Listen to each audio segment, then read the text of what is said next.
Coup de tonnerre dans le paysage politique ivoirien, Pascal Affi N'Guessan porte plainte contre la CEI.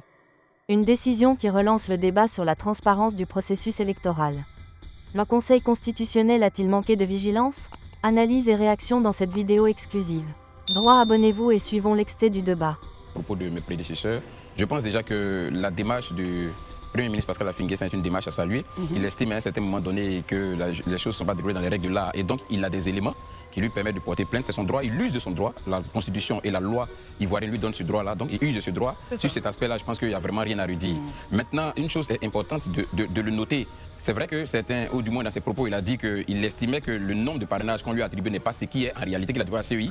Et dans ses propos, il a été très clair là-dessus en insistant sur le fait qu'il pense qu'au niveau de la CEI, il y a eu des choses qui sont passées qui ne sont pas normales. Donc en réalité, celui vers qui il porte ses griefs, ou cette institution vers qui il porte ses griefs, c'est la CEI.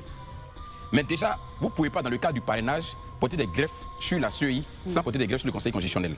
Pour la simple et unique raison que quand vous lisez l'alinéa 15 du Code électoral à l'article 54, et nous allons le lire s'il vous plaît, voilà ce qui est écrit. Les listes de parrainage sont dressées par des collecteurs dirigés par le candidat. Elles portent sur chacune d'elles l'identité du collecteur responsable.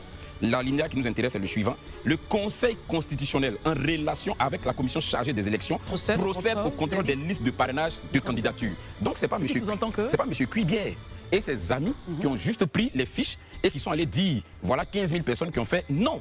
Ici, la ligne est très claire. La ligne nous dit que c'est le Conseil constitutionnel en relation avec la commission électorale chargée des élections qui procède au contrôle. Ça veut dire pourquoi on dise que ton parrainage est faux ou bien que ton parrainage est vrai, c'est pas... Je dis, ce n'est pas du ressort uniquement de la CEI. C'est la CEI et le Conseil constitutionnel, après vérification, qui diront que ton parrainage est faux. Donc tu ne peux pas dire qui diront que ton parrainage est faux. Laisse terminer, s'il vous plaît. Mais c'est ce que la ligne a dit. Donc tu ne peux pas, sur cette base-là, dire que tu portes plainte contre la CEI, tu penses qu'il y a une manipulation et que tu départisses cette responsabilité de la CEI de celle du Conseil constitutionnel. Ce n'est pas possible. Parce que le Conseil constitutionnel, là, il reçoit tous les parrainages. Donc, in fine, Élisée, si on part sur votre... Non, s'il vous plaît, c'est ton tour de parole. Quand on part sur cette compréhension, qu'est-ce qu'on devrait retenir du moins? Ce que je veux qu'on retienne, ça veut dire dans le fond, en réalité, cette plainte-là n'est pas, je veux dire, elle n'est pas justifiée, ou du moins, elle n'est pas totale. Parce qu'en réalité, il ne peut pas porter plainte contre la CEI sans porter plainte contre le Conseil constitutionnel. Je dis, je le répète, l'article 54, alinéa 15 du Code électoral le spécifie très bien. Il vous dit quoi? Il vous dit, le Conseil constitutionnel et la CEI, en collaboration avec la CEI, vérifie, procède au contrôle des listes de parrainage. Donc s'il y a une plainte sur les listes... Mais si on estime que, comment on appelle ça, ce parrainage qu'on est en train de faire, un parrainage qui est faux, celui qui donne le verdict pour dire que c'est faux, c'est le Conseil constitutionnel, mais c'est en rapport avec la CEI. Ça, c'est ce que je veux dire. Mais on va finir dessus, s'il vous plaît. Voilà, rapidement, s'il vous plaît. Ce que je veux qu'on retienne ici, effectivement, le Premier ministre Pascal Affi N'Guessan, en décidant de judiciariser cette affaire, pour moi, il ouvre donc une boîte de Pandore. Ouais. Ça veut dire quoi? Ça veut dire, oui. Parce que quand vous lisez les articles, le code pénal vous dit, dans ces articles 324, je crois, et 325, le temps que je retrouve ça, vous dit que tous ceux qui jettent du discrédit sur une institution sont passibles de poursuites et même des peines de condamnation. Ici, on dit qu'une institution comme la CEI n'aurait pas fait son travail dans les règles de l'art.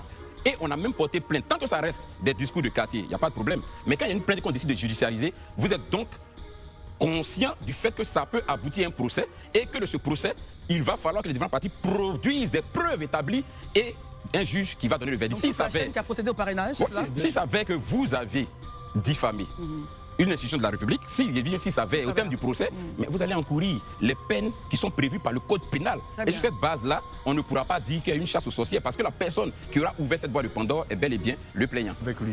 Que s'il a justement fait de la diffamation, il puisse en payer le plus lourd tribut lors de la délibération du tribunal pénal. Mais nous ne sommes pas en civil, nous sommes au pénal. Et ça, c'est important de le savoir. Il ne s'attaque pas au Conseil constitutionnel et à sa décision. M.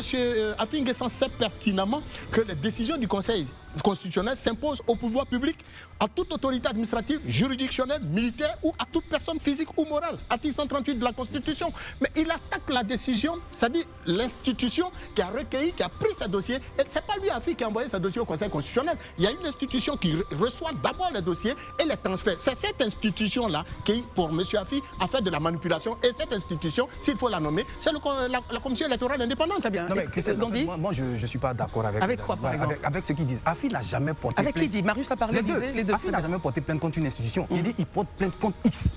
il dépose ses dossiers à la CEI. La CEI est censée acheminer les dossiers au Conseil constitutionnel. Oui. Un individu peut pouvoir le faire, de mauvaise foi. Je n'accuse pas, parce que ça c'est les hypothèses. Un individu peut pouvoir le faire. Ça peut être l'informaticien, je ne l'accuse pas, puisque c'est au rapport donc au chiffre parrainage. Bien sûr, et c'est pourquoi il dit je porte plainte contre X. Je suis quand même étonné quand Daoud a dit peut-être que le FPI ne connaît pas les règles, la loi. Non. En 2015, Afi a déjà réussi le parrainage. Il s'y connaît. Donc il constate que les données qu'il a données à la CEI dans l'acheminement, ce ne sont pas les mêmes chiffres. Et il y a lieu de s'interroger. Donc il s'interroge et il a porté plainte contre la CEI. Oui, non, à ce niveau-là, il n'y a pas d'insulte. Il aurait dit je porte plainte contre la CEI. Il dit je porte plainte contre X. Les enquêtes vont nous déterminer. Est-ce l'institution qui a fauté? Parce que vous voyez, nous sommes en société. Hein, c'est vrai qu'on dit bon, les décisions du Conseil constitutionnel ne sont suivies d'aucun. Mais le Conseil constitutionnel, en tant qu'entité même morale, on peut se tromper. Des humains y sont. Puisqu'on a vu ici dans ce pays-là, je me rappelle une année, au temps de Guéhi Robert, on a donné des résultats d'une région qui était vraiment en os et le représentant de la commission a appelé pour dire que les résultats qu'on avait donnés n'étaient pas les résultats appropriés. Ils sont même allés à la hausse. Donc, une institution peut se tromper, mais là n'est pas le cas. Ici, Afi se plaint du fait que les éléments qu'on lui attribue ne sont pas ce qu'il a. Donc, qu'en est-il? Et aujourd'hui, c'est un cas. À travers ce cas-là, on va pouvoir compenser peut-être certaines failles au niveau du processus électoral. Même mieux, ce que je veux dire, à travers ça, pour terminer, c'est parce que dans nos institutions qui s'occupent de tout ce qui est élection, on n'a pas le principe du contradictoire. Je suis persuadé que si on avait dit, voici, est-ce que les chiffres... Parce que je suis persuadé que quand on dépose une candidature, il y a quand même un PV qui est signé. Absolument. Et c'est à ce niveau-là que, eu égard à ce PV, que le Front populaire ivoirien se plaint. Voici ce qu'on a donné, voici ce qu'on dit. Donc moi, il n'y a pas péril à la demeure. On attend de voir wait and see.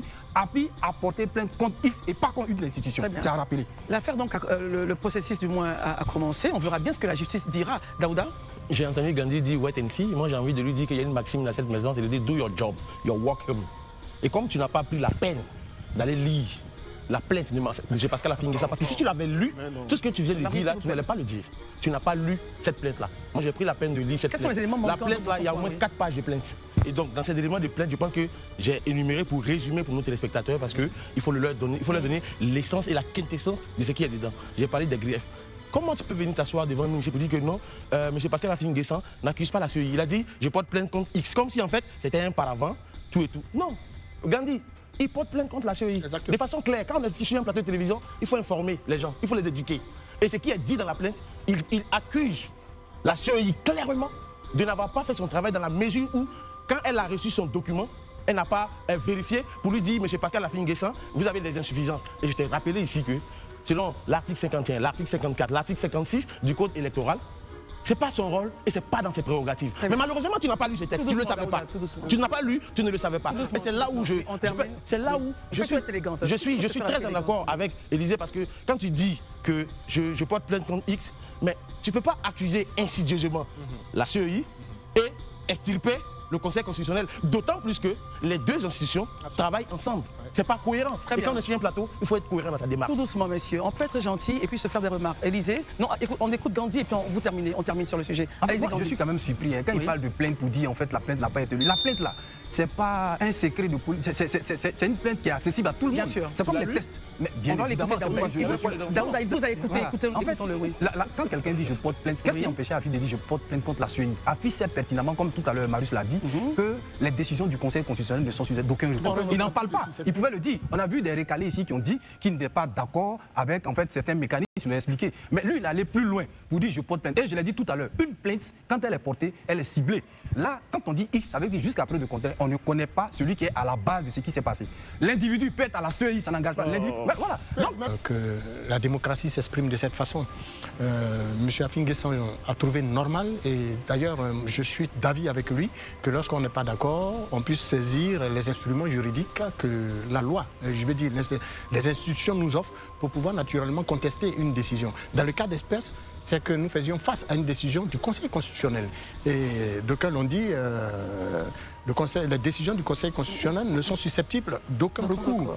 Alors, vu sous cet angle, M. Affi N'Guessan, qui n'est pas un nouveau venu de la scène politique, sachant pertinemment que les décisions du Conseil constitutionnel ne sont susceptibles d'aucun recours, bien que les dispositions légales donnent, je crois, 24 heures ou 112 heures aux candidats de pouvoir faire par écrit, justement, leurs observations, des décisions prises, et même les contester pour permettre au Conseil de revoir sa copie, ce qui n'a pas été fait. Mais dans le cas d'espèce, et au risque de me répéter, M. Affi attaque justement les déclarations, que dis-je, les délibérés du Conseil constitutionnel au pénal. Parce que pour lui, les chiffres annoncés par le Conseil constitutionnel ne sont pas les chiffres qui sont les siens. Il dit que lui, il a déposé 44 000 parrainages. Et le Conseil constitutionnel a annoncé 46 000 parrainages en ce qui le concerne. C'est parrainage. Parrainage, justement, en ce qui le concerne. Et le Conseil constitutionnel a annoncé également 33 régions où lui, il a pu avoir des parrains. Or, Afi dit que lui, il a obtenu ses parrains dans 20 régions. Voilà la réalité. Donc, les chiffres diffèrent de l'institution et du candidat. Et là où il se plaint encore, c'est qu'il dit que le Conseil constitutionnel dit qu'il a obtenu 21 000 faux parrainages. Lui, il dit qu'il conteste ça fermement. Donc, il attaque justement la décision au niveau du pénal parce que pour lui, il y a eu du faux au niveau de la CEI, qui est l'institution en charge de recueillir les dossiers des candidats et de les transférer au Conseil constitutionnel. Y a-t-il eu un tiers au sein de la CEI, qui est une institution qui est en charge de recueillir, au risque de me répéter, les demandes,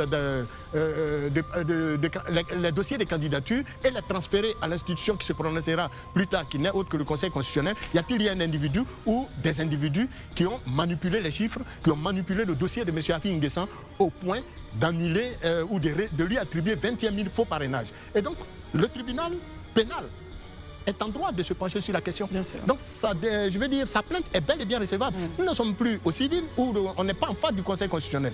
Ici, il se plaint d'une situation bien claire. Il y a eu des gens qui ont manipulé, qui ont fait du faux en écriture. Et donc, ça, je ne peux pas l'accepter. Et donc, c'est sa crédibilité qu'on met en jeu. On l'a traité donc de faux. Lui, Afi N'Guessan, a obtenu 21 000 parrainages faux qu'il allait déposer. Lui, il dit qu'il n'est pas d'accord qu'on le traite comme tel. Et donc, c'est de son droit de porter plainte. Eh bien, le revers de la médaille, c'est que si ce dossier, bel et bien, le procureur a reçu son dossier de plainte, le procureur a pris soin d'instruire le dossier auprès de la police criminelle. La police criminelle a reçu le dossier, l'a auditionné, le dossier suit son cours jusqu'à ce qu'un magistrat, un juge d'instruction récupère le dossier, l'instruise à un procès, et au cours du procès, si on se rend compte effectivement que des tiers au niveau de la CEI ont manipulé des dossiers, mais ces derniers seront poursuivis. Mais le revers de la médaille, si M. Afi, lui également, a fait du faux, eh bien, comme la loi le dit également, c'est lui qui va en payer le plus lourd tribut. Parce que la loi également prévoit des sanctions pour cette plainte pourrait bien changer la donne à quelques semaines de la présidentielle. Et vous, pensez-vous que le Conseil constitutionnel a manqué de vigilance? Donnez votre avis en commentaire. Abonnez-vous et rejoignez notre canal Telegram pour ne rien rater de l'actualité politique en Côte d'Ivoire.